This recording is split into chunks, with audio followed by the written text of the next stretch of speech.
The sirens wailed across the empty morning streets of Manhattan, echoing like cries of fate through the glass towers. Inside a top-floor hospital room, a little blonde girl named Sophie Langford lay still, her pink pajamas looking too innocent for a World Soccerwell. Machines beeped beside her like fading heartbeats, each one counting down the last few hours of her life. Her father, billionaire architect Richard Langford, stood at the window, staring at the skyline he had built. The same skyline that now mocked him.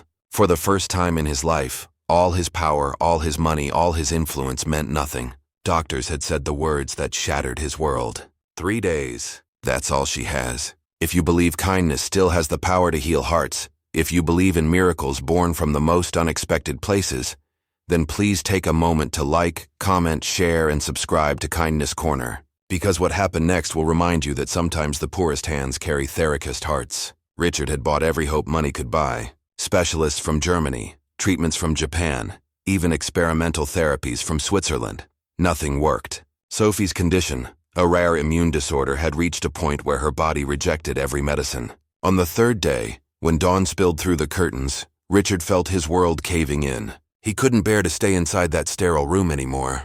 He left the hospital and walked aimlessly into the city, suit wrinkled, tie forgotten, mind numb. That's when he saw them. A small barefoot boy stood in the middle of the street, his clothes torn and dusty, holding the hand of a little girl in pink pajamas beside a black wheelchair. The girl's pale hair caught the morning light, and for a split second, Richard froze. She looked like Sophie. Same small hands, same tired gentleness in her eyes. But it wasn't her. This girl was smiling, and the boy, he looked like life itself. Dirty knees, wild curls, and the brightest eyes you could imagine. He was showing her something, making her laugh as if the world around them didn't exist. Behind them, a woman in a blue dress clutching her head, shocked that these 2 children stood fearlessly in the middle of a busy city street. Richard rushed forward, grabbing the wheelchair and pulling them to safety, as a taxi honked furiously nearby. The children stumbled to the sidewalk, the boy still holding the girl's hands protectively. Richard's breath came hard, his heart pounding. But when he looked into that boy's eyes, something inside him shifted. There was no fear, no guilt, only calm kindness, as if this boy had seen worse and survived it all. The boy's name was Noah, and he lived on the streets. He didn't beg, he didn't steal, he helped. He pushed old wheelchairs, carried groceries, and sang in the subways for coins. The woman nearby, Grace, ran a small community shelter, and Sophie, the little girl, was one of the children she looked after. Richard listened as Grace explained how Noah had found Sophie a few weeks ago near the hospital, sitting alone, crying because the nurses said she couldn't go home anymore. He had brought her back to the shelter, convinced her to smile, made her eat, and told her stories about stars that healed people. Richard couldn't understand. His daughter was dying upstairs in a hospital bed, surrounded by every comfort possible. And here was this homeless boy keeping another sick child alive with nothing but laughter. He went back to the hospital that night, haunted by Noah's words. Sometimes you just need someone to believe you'll get better. The next morning, Richard did something unthinkable. He brought Noah to see his daughter. The doctors protested. The nurses frowned, but Richard insisted. Sophie lay pale and weak, her tiny body too fragile even for her own heartbeat. Noah walked up to her slowly, holding out a wilted flower he'd picked from the sidewalk. "Hi," he whispered. "I met a girl just like you. She smiles even when it hurts. You should try it. It scares the sickness." For the first time in days, Sophie smiled. From that moment, something began to change. Noah came every morning barefoot and beaming with little treasures he found.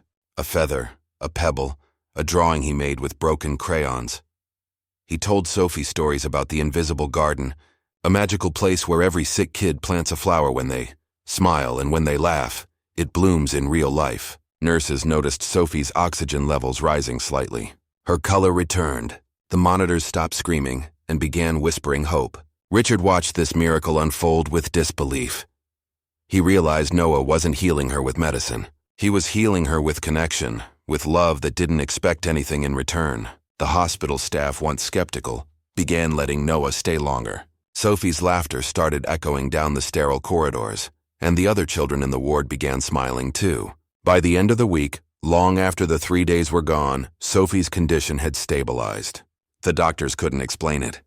They call it spontaneous remission, but Richard knew what it was. It was faith, something he had long abandoned. He broke down in tears as Sophie hugged Noah goodbye. She told him she wanted to walk someday to chase the birds it talked about. Richard adopted Noah soon after, giving him a home, education, and a new chance at life. But Noah remained the same humble soul, often found helping in shelters, bringing toys to sick kids, and visiting the same hospital wing where Sophie once ladying. Years later, Sophie grew strong enough to walk again.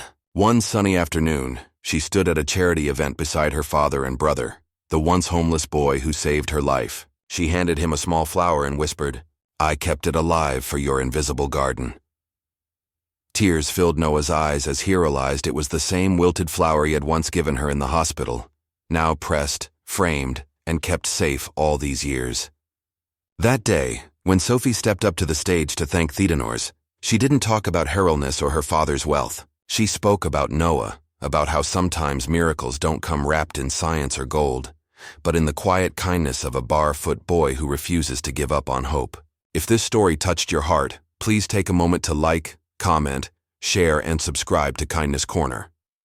Because stories like this remind the world that humanity is still alive in the smallest acts of love. And before we tell us in the comments, would you believe in a miracle if it came from someone who had nothing? Because sometimes it's the ones who have lost everything who end up saving us all.